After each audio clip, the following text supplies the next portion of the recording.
आजच डाउनलोड करा आणि तुमच्या आवडत्या मालिकांचा आनंद लुटा।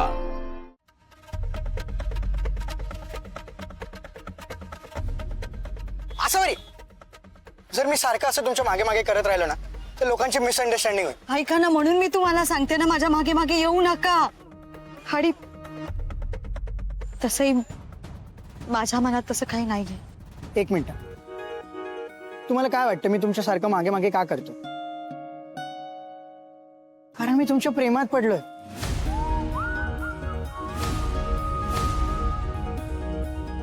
नाही नाही नाही नाही नाही नाही, रडू नका रडू नका, तुमचं काहीतरी गैरसमज झालंय।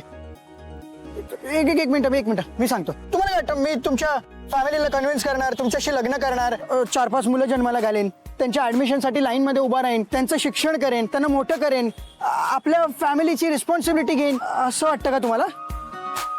तर तसं नाही हा। आता काय झालं रडायला? काय असं कसं काही नाही, काहीतरी झालंय। ते डोळ्यात कचरा गेला ना, म्हणून पाणी आलं, बाकी काही नाही।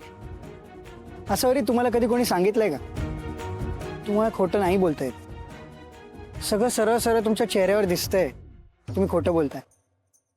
खरं बोलतेय मी। आय नो,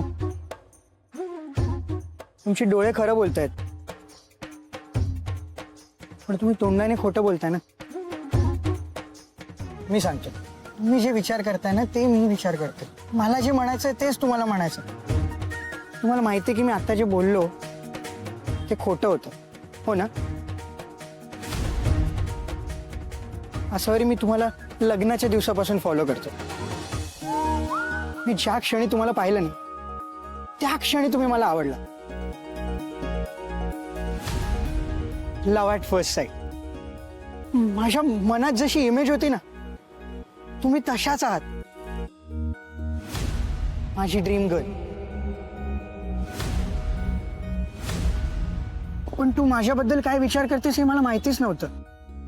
मला तुला भेटायचं होतं, तुझ्याशी बोलायचं होतं एकांतात, पण मला या गोष्टीची भीती होती की तुला असं नको वाटायला की हा एखादा टपोरी मवाली मुलगा आहे जो एका सुंदर मुलीच्या मागे चाललाय।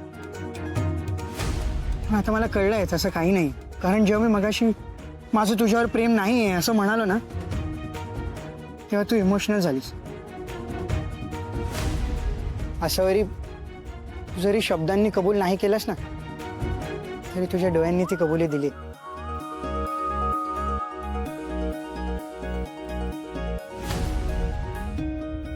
एकच मिनिट थांब, आलो।